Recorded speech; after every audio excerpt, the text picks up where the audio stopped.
Alright, hello everybody. Welcome to another episode of Psycho's Platters. Always powered by coffee each and every time. This one here is going to be another contest response video, that's right. A lot of fun contests going on in the VC right now. If you haven't gone off and seen my previous Happy Hippie the Vinyl Guy contest response video, go take a little look on that one. That one was quite interesting. This one here is another one. This one here is from George Allen LPs and CDs, that's right. It's called the Quick Cash to Celebrate 300 Subs Contest, although as of earlier today I saw he was at 340 subs, so congrats to you on that, George.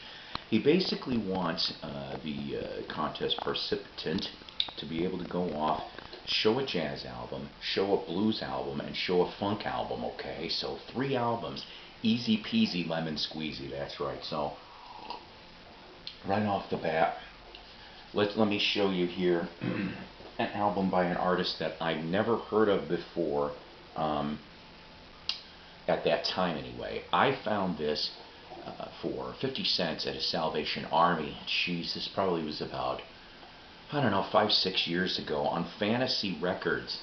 Earl Father Hines for the jazz portion here. The album is called Solo from 1956. Here's the front, here's the back. Like I said, and what I really like, yep, good old red wax, Fantasy red wax. Excuse me. So,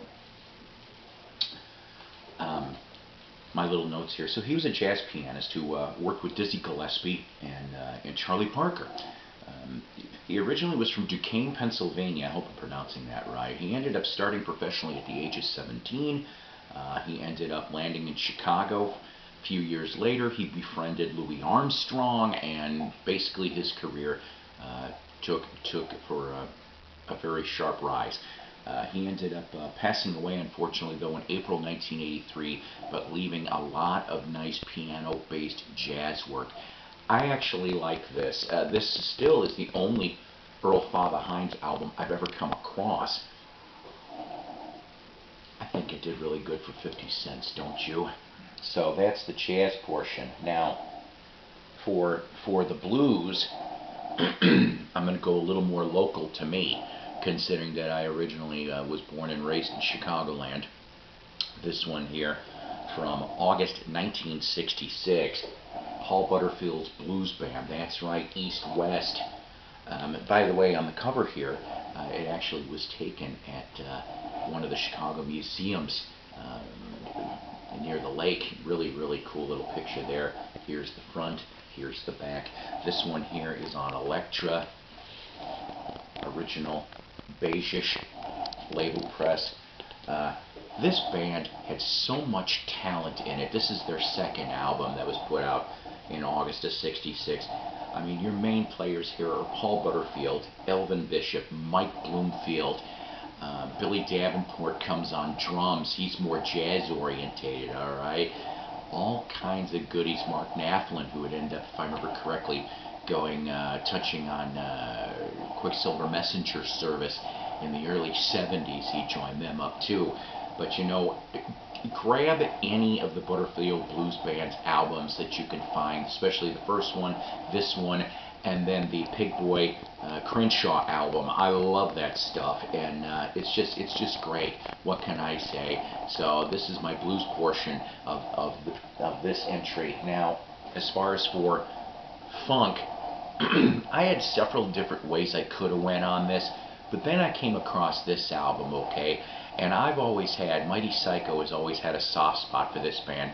In case you're hearing a weird noise, it's my coffee maker going, because like I said, always powered by coffee. So, this next one here for the funk portion, that's right, Rare Earth. Rare Earth, Get Ready, September 1969 this came out. Here's the front, here's the back.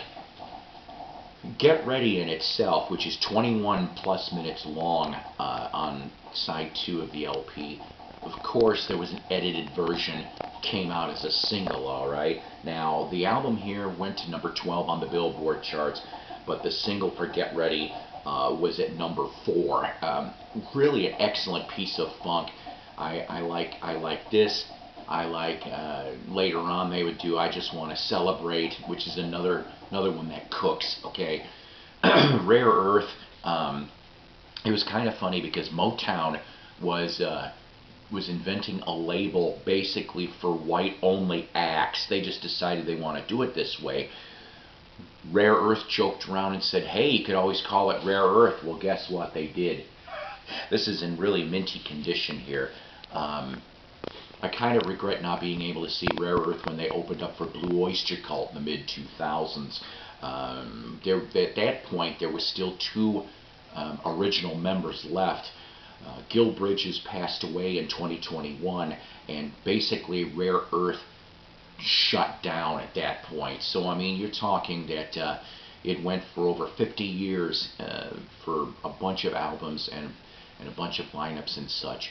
Although there still is two original members and one classic era member still alive. I wish they would maybe resurrect the band even for another album. That would be really nice. But Rare Earth, get ready on Rare Earth's records for my funk category for the albums. So once again, I want to congratulate George Allen's LPs and CDs for making the 300 subscriber milestone and then some. By the time probably your contest is over with on February 2nd, you'll probably go past 350, and that'll be nice too, you know.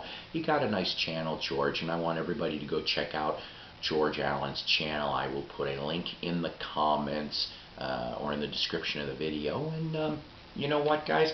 Go sub to George Allen. Go have some fun with this. And until next time, guys, take care. God bless. Rock on. And always powered by coffee each and every time. See ya.